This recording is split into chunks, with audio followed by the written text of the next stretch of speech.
Let's build a Hello World kind of application with Silverlight 2 Beta 2.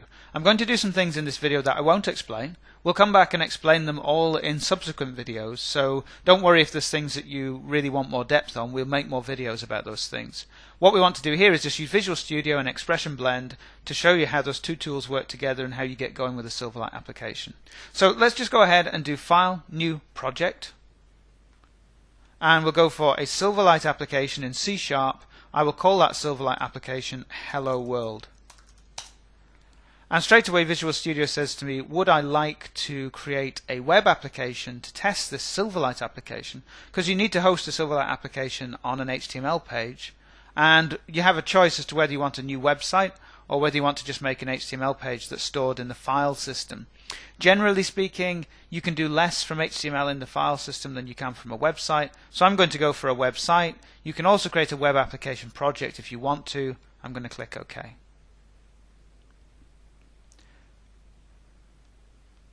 Okay, so what we get here is the startings of a Silverlight application. Let's just close some of these windows down.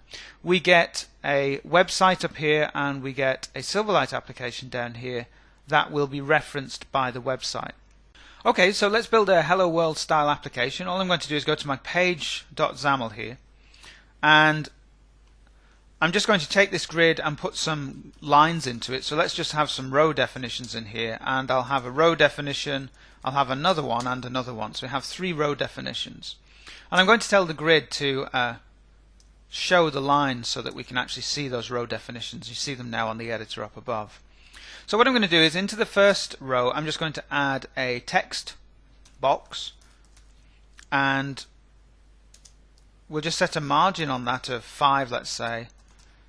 And then what I'm going to do into the next grid, so I'll have a button, and we'll put that into grid.row equals 1, margin equals 5 again, and we'll put some content on there that says click me.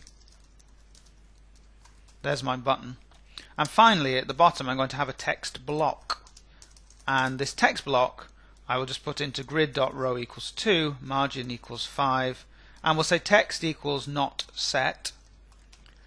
And that looks a little bit ugly, so what I'll do is I'll make the text alignment to be center, and we'll also make the vertical alignment to be center, just so that it all fits nicely in there. Okay, so I've sketched out a very basic UI using some pieces of XAML. Now I want to be able to program against this text box and the text block, so I'm going to give them names. I'll call this text input, and we'll call this text block down here text output, something like that. Sorry, excuse me, xname equals text output. So we've named those two things. I also want to handle the click event on my button, so I'm just going to say click equals on click. And then what we'll do is we'll pop to the code behind this and we'll write an event handler. We'll just say event handler on click. And what we want to do here is take the text from the text box and put it into the text block. So we'll say text output.text equals text input.text. Let's go and put a breakpoint on here. Let's press F5. Let's switch on debugging in web.config so that we can debug ASP.NET. We're running up the ASPX page. We should get our little UI on the screen. We click the button. Let's put some text in here. Hello World. We click the button, we get our breakpoint, standard .NET debugging as you'd expect. We press F5 and we get our text copied from here to here. We've built a Hello World style application with Silverlight. Now, whilst we've got this basic UI, we might want to hand this to a member of our team who could make this look a little bit nicer. And to try and illustrate how that works, let's move over to Expression Blend. I've got version 2.5 June preview, which works with Silverlight 2 Beta 2. So I'm just going to launch up Expression Blend. And in Blend what we'll do is open this very same project that we've just been working on. So we do File, Open Project Solution. I'm going to see Demo, and in there we've got our Hello World application. We'll open up that solution file, and the very same solution opens up straight away in Expression Blend, giving us the same view of the projects that we saw inside of Visual Studio. So we share everything between Blend and Visual Studio. Okay, so let me just shrink this down. Let's open up this XAML page we've just been working on. So we get our XAML file. And we get the same UI and a tree-based representation of what makes up that UI inside of Expression Blend. So if we had a designer working on our team, he or she might take this UI and start to style it a little bit. Let's just do some simple things. Let's take this background and change it into some kind of gradient. So we'll have it going from some kind of dark red at the top to a brighter red down towards the bottom, make it quite garish at the bottom there. Okay, so imagine that looked nice. And then we might build in something like maybe some different kind of layout. Maybe the designer would say, well, actually, no, this piece of UI doesn't need to be so big. This piece of UI over here needs a different kind of margin. Let's just say, take that to 15 or something like that. And space that out differently. And then they might say, well, I want to add a little bit of interactivity. So they might take this button here that we've got, and they might want to build some kind of animation. So let's go and add an animation here. We'll add a storyboard. We'll call it spin. Whoops, casing's gone wrong. Let's call that spin. We'll OK that. And all we'll do is we'll say that sort of half a second here, we'll take this button and we'll just rotate it slightly to the right. And at 1 second, we'll take the button and rotate it slightly to the left. And at 1.5 seconds, we'll rotate the button back to where it was in the first place, more or less. Let's just test that. Okay, it's not perhaps as quick as it could be, so let's just drag these things in and make it a little bit quicker. And that will do for the purposes of what I want. So now we've built this animation called spin.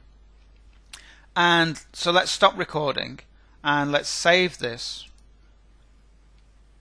Let's close those files off.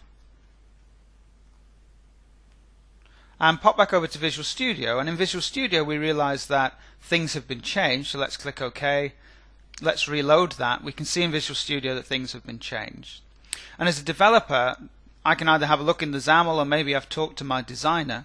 My designer has told me that there's a new storyboard in here, a new animation called spin.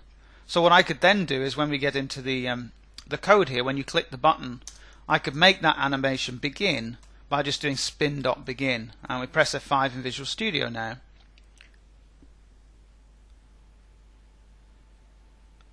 And when we click that button, let's put some text up here, click the button, we see we get our animation just to give us a bit of feedback. So it's a pretty lame example, but you get the idea that the designer can do something and then feed it back to Visual Studio with the developer.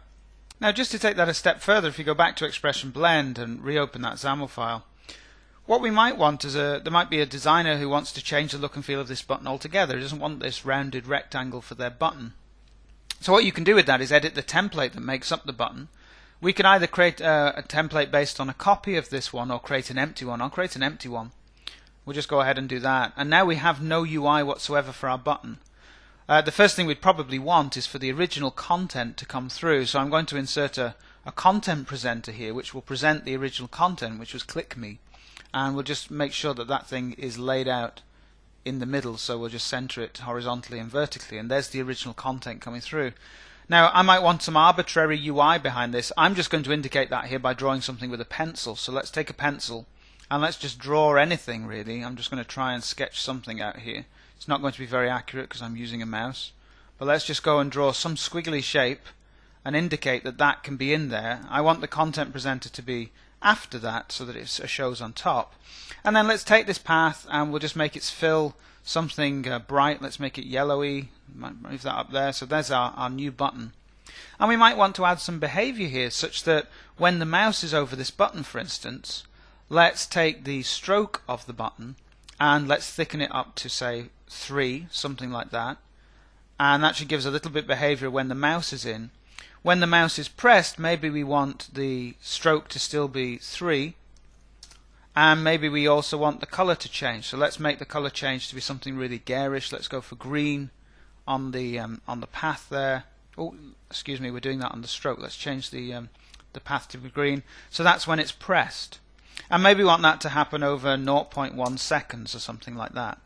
So once again, let's save that. Let's just close that document off. Let's pop back over to Visual Studio, which knows that we've had a change. Let's press F5 in Visual Studio. And without the developer having to do anything, the designer's been doing some more work. Admittedly, the application looks worse than it did before. But as we mouse into this, you see that animation running to give us a little highlight that that's happening. When we click the button, notice it goes green now. And we click it, it goes green and does its animation. But it's still working just like it did before, and the designer's just been in there and restyled the UI, working beautifully, really just hand in hand with the developer, sharing these assets across and making this stuff work with Expression Blend and Visual Studio. So hopefully you get a feel as to how we start building Silverlight applications. We'll come back and explore a lot of these topics in follow-on videos.